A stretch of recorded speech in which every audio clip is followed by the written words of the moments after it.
사랑과 은혜가 풍성하신 주 여호와 하나님, 저희들에게 주일의 은총을 허락해 주시고 또 이 월요일 새벽도 이처럼 하루의 첫 시간을 또 주님과 함께 동행할 수 있도록 인도해 주심을 감사드립니다. 우리의 심장이 멈추거나 호흡이 멈추어서는 안 되는 것처럼 주님을 향한 우리의 믿음의 마음도 그 어느 한순간도 멈춰서는 안 되는 것임을 고백합니다. 때를 따라 주님 앞에 나와 우리가 머리 숙이며 주님의 말씀에 귀를 기울이며 또 주 성령의 인도하심과 그 이끄심을 언제나 겸손히 간구하고 사모하는 믿음으로 살아가게 해주셔서 우리들의 모든 삶의 발걸음들이 우리 주님을 향하여 날마다 더 한 걸음씩 나아갈 수 있게 하시며 그리스도 장성한 분량에 이르도록 더 자라가고 성숙돼 가는 주님의 백성들 되게 하여 주시옵소서. 이 새벽 시간도 주 성령께서 친히 우리 가운데 임재하시며 모든 것을 주님의 선하신 뜻대로 주관하여 주옵소서.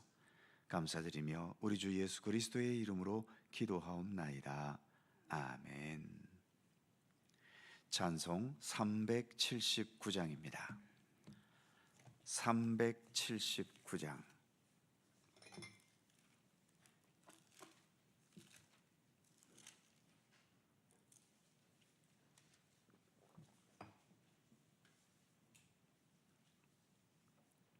(379장) 함께 찬송합니다. 내 갈 길 멀고 밤은 깊은데 빛 되신 주 저 본향 집을 향해 가는 길 비추소서. 내 가는 길 다 알지 못하나 한 걸음씩 늘 인도하소서.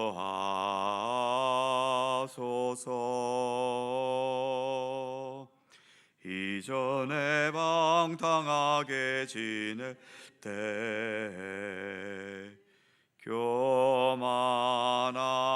교만하여 맘대로 고집하던 이 죄인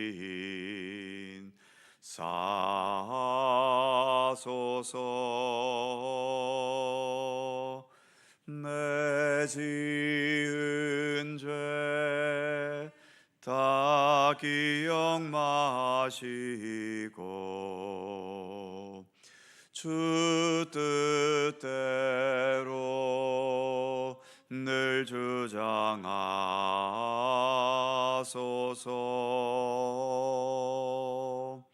이전에 나를 인도하신 주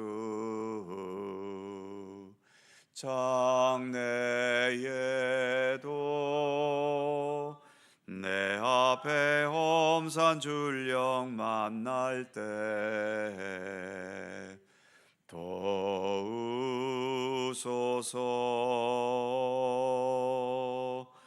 밤 지나고 저 밝은 아침에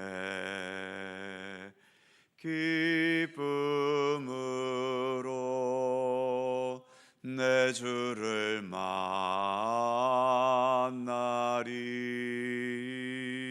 만나리.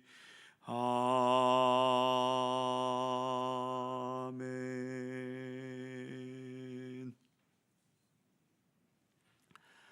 구약성경 스가랴 9장 11절입니다. 구약성경 1320면 스가랴 9장 11절에서 17절까지의 말씀입니다.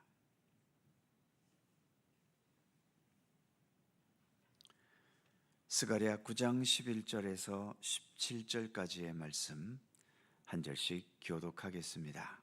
제가 먼저 11절 읽지요. 또 너로 말할진대 내 언약의 피로 말미암아 내가 네 갇힌 자들을 물없는 구덩이에서 놓았나니 갇혀 있으나 소망을 품은 자들아 너희는 요새로 돌아올지니라. 내가 오늘도 이르노라. 내가 네게 갑절이나 갚을 것이라. 내가 유다를 당긴 활로 삼고 에브라임을 끼운 화살로 삼았으니 시온아 내가 네 자식들을 일으켜 헬라 자식들을 치게 하며 너를 용사의 칼과 같게 하리라. 여호와께서 그들 위에 나타나서 그들의 화살을 번개같이 쏘아내실 것이며 주 여호와께서 나팔을 불게 하시며 남방 회오리 바람을 타고 가실 것이라. 만군의 여호와께서 그들을 호위하시리니 그들이 원수를 삼키며 물맷돌을 밟을 것이며 그들이 피를 마시고 즐거이 부르기를 술 취한 것 같이 할 것인즉 피가 가득한 동이와도 같고 피 묻은 제단 모퉁이와도 같을 것이라. 이날에 그들의 하나님 여호와께서 그들을 자기 백성의 양떼같이 구원하시리니 그들이 왕관의 보석같이 여호와의 땅에 빛나리로다. 다 같이 그의 형통함과 그의 아름다움이 어찌 그리 큰지 곡식은 청년을 새 포도주는 처녀를 강건하게 하리라. 아멘. 앞으로 오시게 될 메시아를 통해서 이스라엘이 회복되어 가는 메시지가 계속 이어지고 있습니다. 당시 이스라엘 백성들의 현실을 11절 말씀에서는 물 없는 구덩이에 갇힌 자들로 비유하고 있죠. 하나님께 소홀했거나 하나님을 떠나버려 죄악의 구덩이, 그래서 결국에는 사망에 이르는 구덩이에 빠져버려서 스스로의 힘으로는 헤어나올 수도 없는 현실을 의미하고 있는 겁니다. 그런데 그 다음 12절을 보면 갇혀 있으나 소망을 품은 자들아 라는 말이 있죠. 스스로의 힘으로 빠져나올 수도 없는 그런 구덩이에 갇혀버렸는데 거기에서도 소망을 품고 있다는 것입니다. 구덩이에 갇혔다 하더라도 여전히 하나님을 향한 믿음을 버리지 않았기 때문에 그런 소망이 있을 수 있는 거죠. 갇혀 있으나 소망을 품은 자라는 이 말은 갇혀 있다는 지금의 현실과 소망을 품었다는 미래가 함께 있는 겁니다. 죄로 인해 하나님의 뜻을 따르지 않음으로 인해 또는 인간이라는 한계 속에 갇혀버린 현실과 그럼에도 하나님께서 우리를 건져주시고 이전의 영광을 회복시켜 주신다는 소망이 함께 있는 거지요. 지금의 우리도 어떤 면으로 비슷합니다. 우리 역시 어떤 한편으로는 갇혀 있는 존재들이지요. 여전히 죄에서 온전히 벗어나지 못해 갇혀 있는 부분이 있고 인간의 육신이라는 이 제한되고 부족하고 연약한 현실에 갇혀 있기도 합니다. 어떤 분들은 치유되기 힘든 중한병에 갇혀 있는 분도 계시고 어떤 분들은 가난이라는 구덩이, 불리하고 위험한 삶의 조건이라는 구덩이에 갇혀 있기도 합니다. 어떤 분들은 좋지 못한 환경, 여러 장애와 방해물들에 갇혀 있기도 하지요.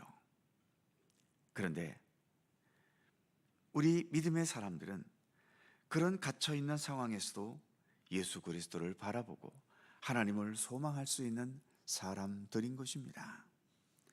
그래서 갇혀 있는 현실이 나를 지배하는 것이 아니라 앞으로 해방과 구원과 하나님의 나라를 이루실 하나님께서 나를 지배하실 것을 믿고 확신할 수 있는 거죠.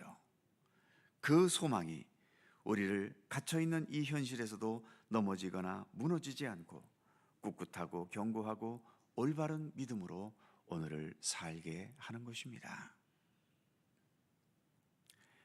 13절 말씀을 보면 내가 유다를 당긴 활로 삼고 에브라임을 끼운 화살로 삼았으니 시온아 내가 네 자식들을 일으켜 헬라 자식들을 치게 하며 너를 용사의 칼과 같게 하리라.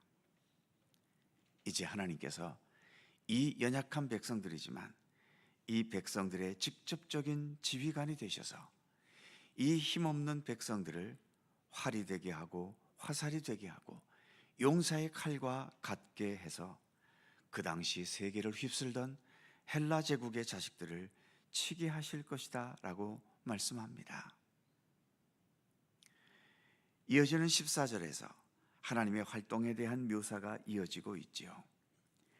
여호와께서 그들 위에 나타나서 그들의 화살을 번개같이 쏘아내실 것이며 주 여호와께서 나팔을 불게 하시며 남방 회오리 바람을 타고 가실 것이라. 이렇게 적군을 향해 방해 세력들을 향해 거침없이 나아가시는 그러한 광경을 묘사하고 있는 거죠. 이어지는 15절 말씀을 보면 만군의 여호와께서 그들을 호위하시리니 그들이 원수를 삼키며 물맷돌을 밟을 것이며 그들이 피를 마시고 즐거이 부르기를 술 취한 것 같이 할 것인즉 피가 가득한 동이와도 같고 피 묻은 제단 모퉁이와도 같을 것이라. 하나님께서 이스라엘을 호위해 주셔서 전쟁에서 승리했고 그 승리의 축제를 즐기는 광경을 본문은 말하고 있습니다. 그런데 묘사되는 광경이 좀 과격하고 원색적이어서 거부감이 들기도 하지요. 적군의 피를 술처럼 마셔서 취한 모습을 묘사하고 있는데 이것은 전쟁이 치열했던 만큼 그 승리의 기쁨도 극에 달해 있다는 것을 의미하는 표현인 것입니다. 이제 마지막 16절과 17절에서 이렇게 결론적으로 정리하고 있지요. 16절을 보면 이날에 그들의 하나님 여호와께서 그들을 자기 백성의 양떼같이 구원하시리니 그들이 왕관의 보석같이 여호와의 땅에 빛나리로다. 17절 그의 형통함과 그의 아름다움이 어찌 그리 큰지 곡식은 청년을 새 포도주는 처녀를 강건하게 하리라. 이 말씀처럼 주님의 백성들을 왕관의 보석같이 빛나게 하시고 청년과 처녀를 더욱 강건하게 하시면서 이스라엘의 하나님의 정의가 이루어지고 하나님의 선하신 뜻이 이루어지게 되었음을 말씀하고 있는 거죠. 본문이 시작되는 11절에서처럼 물 없는 구덩이에 갇혀 있듯이 우리는 여전히 많은 구덩이에 갇혀 있는 현실이지만 우리가 가지고 있는 이 믿음이라고 하는 것, 이 믿음은 구덩이에 갇힌 현실을 뛰어넘어서 우리를 구원하시는 하나님께 소망을 두게 하는 것입니다. 내 믿음이 너를 구원할 것이며 내 믿음대로 될지어다라는 말씀과 같이 우리의 믿음이 더 온전하고 참된 믿음이 되기 위해 하나님께서는 오늘 본문에서처럼 직접 전쟁의 한복판에서 우리의 지휘관이 되셔서 우리의 모든 영적인 전쟁을 주관하고 계시고 결국은 우리로 하여금 이기게 하셔서 우리 가운데 하나님의 정의와 하나님의 나라를 이루어 가시는 비전을 말씀을 통해서 보게 해주시고 알게 해주시고 또 믿게 해주고 계시는 것입니다. 우리가 가진 이 믿음으로 물 없는 구덩이 같은 현실에서 날마다 더 한 걸음씩 영광의 주님의 세계를 향해 언제나 전진해 나아가는 우리 모든 믿음의 성도들의 삶이 되기를 간절히 소원합니다. 기도하겠습니다. 거룩하신 하나님, 우리가 살고 있는 이 세상은 결국 우리 인간이 행해놓은 죄악된 여러 행태들로 인해서 수없이 망가지고 깨지고 지금도 여전히 전쟁이 멈추지 않고 여러 극한 대립과 어두움과 번제와 범죄와 또 수많은 악한 일들이 여전히 행해지고 있습니다. 그러기에 어찌 보면 이 세상이야말로 물 없는 구덩이 같은 곳이어서 여기에 빠져서 우리가 스스로 헤어나올 수 없는 그러한 환경 속에 오늘도 우리는 살아가고 있음을 봅니다. 하나님, 오늘의 말씀에서 같이 이 세상이라는 이 자체가 하나의 거대한 구덩이이고 또 우리의 삶에도 우리의 힘으로 빠져나오지 못해 언제나 번번이 덫에 걸리고 넘어지고 쓰러지게 만드는 여러 가지의 구덩이들이 항상 있음을 또 우리는 깨닫습니다. 그러나 주님, 구덩이 속에서도 소망을 가진 자들이 있다고 오늘 본문이 말씀하고 있는 것처럼 이 세상 속에서도 우리는 온전히 하나님께 소망을 두고 예수 그리스도께서 우리 가운데 행하신 십자가의 은총과 부활의 권능이 우리의 삶 가운데 하나님의 나라를 이루어 가실 것을 저희들 분명히 믿고 신뢰하게 하여 주옵소서. 그 믿음으로 오늘을 더 건강하게 살게 하시고 죄악된 세상 속에서도 늘 밝은 주님의 진리 가운데 거하게 하시며 자기만을 생각하는 이 삭막한 세상 속에서 주님의 사랑과 그 따뜻한 손길을 언제나 나누며 살아갈 수 있는 우리들의 아름다운 삶이 되게 하여 주시옵소서. 오늘도 우리가 걸어가고 있는 이 믿음의 길이 우리의 삶의 구덩이 같은 현실에서 한 걸음 한 걸음 벗어나 영원한 하나님의 나라를 향해 날마다 온전히 나아가는 우리들의 믿음의 발걸음이 될 수 있도록 우리 하나님 함께해 주시옵소서. 오늘도 새로운 하루를 주셔서 감사합니다. 오늘도 주님의 백성으로 살게 하시니 더욱 감사드리며 이 아침 간구하며 기도하는 우리들 모든 기도의 제목 하나하나 가운데 주님의 선하신 손길, 선하신 뜻이 우리의 기도를 통하여 나타내어 주시고 이루어 주시기를 원하옵고 기도합니다. 여전히 복잡하고 어지럽고 문제가 끊이지 않는 세상입니다. 이 땅을 긍휼히 여기시고 주기도문에서와 같이 아버지의 나라가 속히 임하게 하시며 하늘에서 이루어진 우리 하나님의 뜻이 이 땅 모든 곳곳에 온전히 임하게 하시기를 원하옵고 기도합니다. 오늘도 주님의 크신 평강과 은총이 우리의 삶 가운데 함께 하시기를 원하오며 우리 구주 예수 그리스도의 거룩하신 이름으로 기도하옵나이다. 아멘. 하늘에 계신 우리 아버지, 아버지의 이름을 거룩하게 하시며 아버지의 나라가 오게 하시며 아버지의 뜻이 하늘에서와 같이 땅에서도 이루어지게 하소서. 오늘 우리에게 일용할 양식을 주시고 우리가 우리에게 잘못한 사람을 용서하여 준 것 같이 우리 죄를 용서하여 주시고 우리를 시험에 빠지지 않게 하시고 악에서 구하소서. 나라와 권능과 영광이 영원히 아버지의 것입니다. 아멘. 함께 기도하시고 자유롭게 돌아가시겠습니다.